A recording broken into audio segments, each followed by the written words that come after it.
So today we will be discussing on one important topic ये FTIR।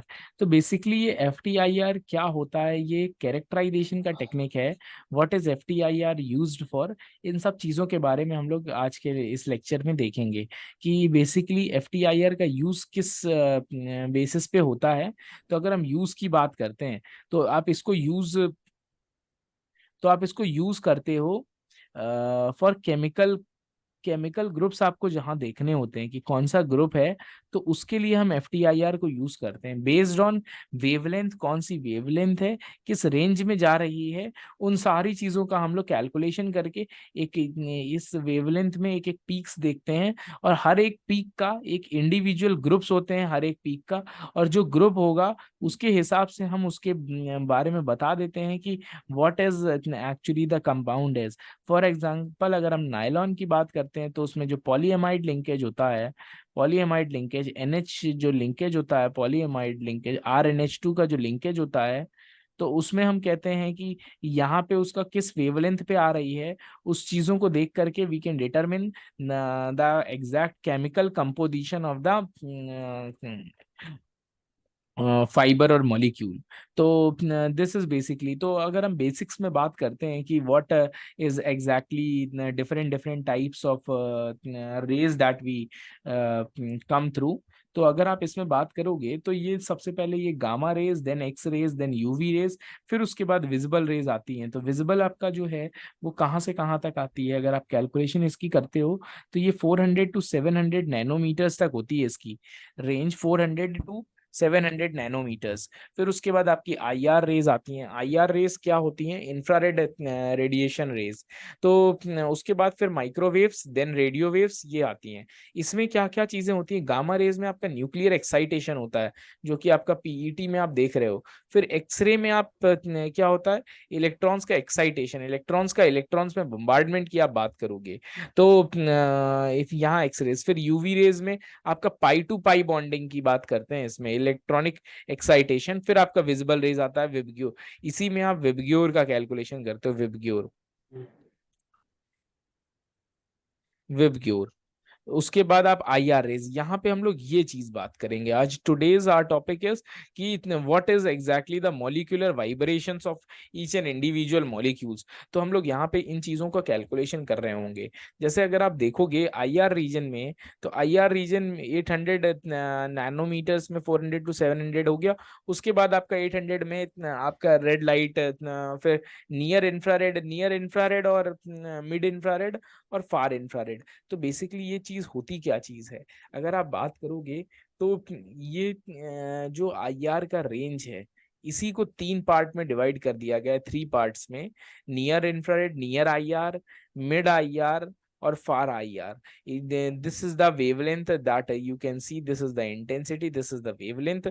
तो this is exactly these parts. अगर आप इसमें further देखोगे तो ये चीजें होती क्यों हैं? ड्यू टू इलेक्ट्रॉनिक और vibronic spectra, UV visible, near IR। अगर आप इसमें देखोगे यूवी विजिबल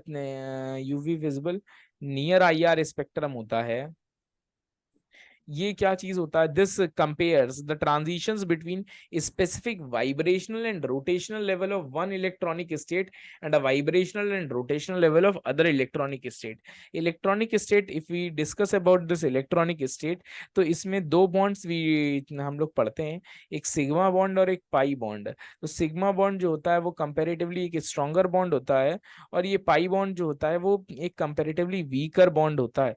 और इसमें what we read here is the transitional and vibration. अगर आप किसी भी इलेक्ट्रॉनिक कॉन्फ़िगरेशन की बात कर रहे होगे तो वहां पे आपका कोई भी एक मॉलिक्यूल है, तो उसका वाइब्रेशंस होता है अराउंड, जहां पे भी है उनका वाइब्रेशन होता है, और वो रोटेट करते हैं। Rotation is also there.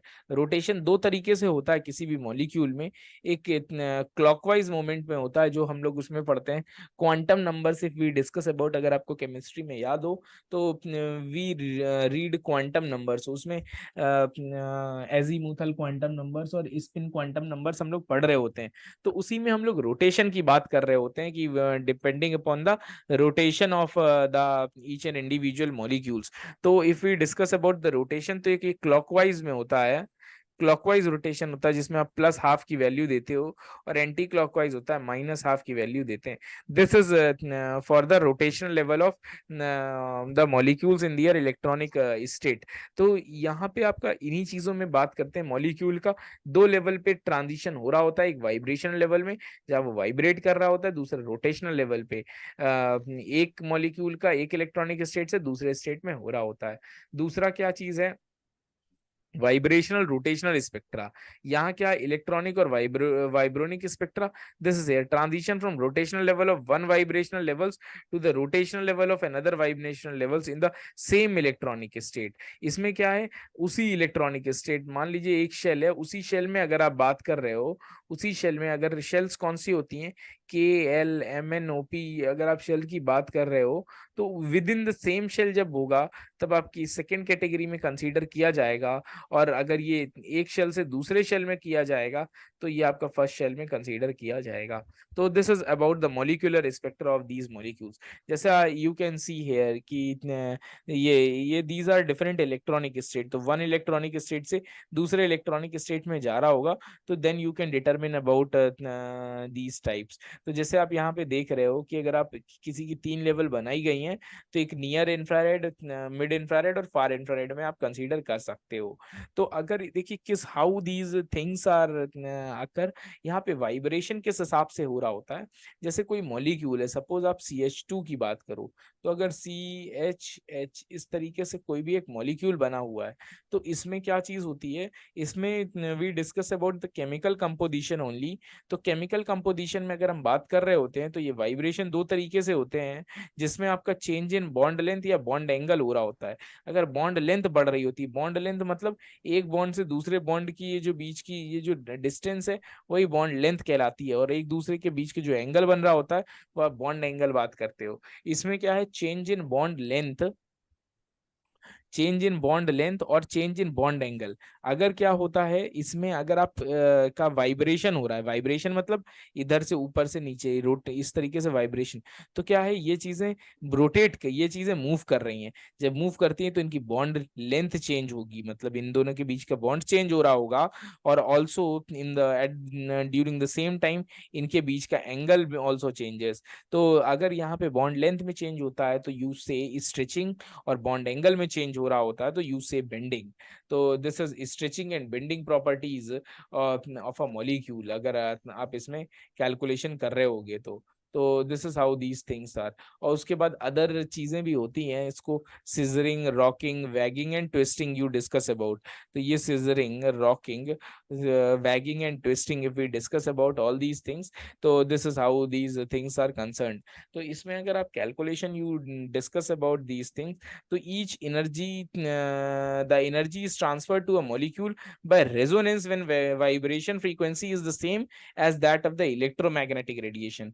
देखो resonance, if we discuss about resonance, क्या चीज होती है, जब एक स्टेबल स्टेज में है, मान लीजिए अगर आप बेंजीन की बात कर रहे हो, तो बेंजीन का एक रेजोनेटिंग स्ट्रक्चर होता है. रेजोनेटिंग स्ट्रक्चर मतलब आपका ये 135 पे डबल बॉन्ड लगा हुआ है.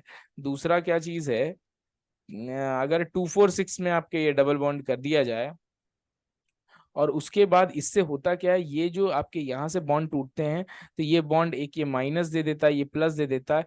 ये अगर बॉन्ड इधर टूट रहा है तो ये माइनस इधर हुआ, ये प्लस हुआ, तो this minus and plus will make bond.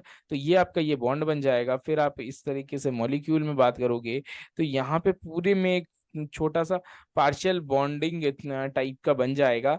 तो उसी को आप रेजोनेटिंग स्ट्रक्चर्स बोल रहे होते हो, और इस फिनोमिना को वी से एज रेजोनेंस. तो अगर ये एनर्जी ट्रांसफर कब होगी, जब इसकी फ्रीक्वेंसी और इलेक्ट्रोमैग्नेटिक रेडिएशन की फ्रीक्वेंसी बराबर होगी, then the energy transfer of a molecule takes place by the resonance mechanism.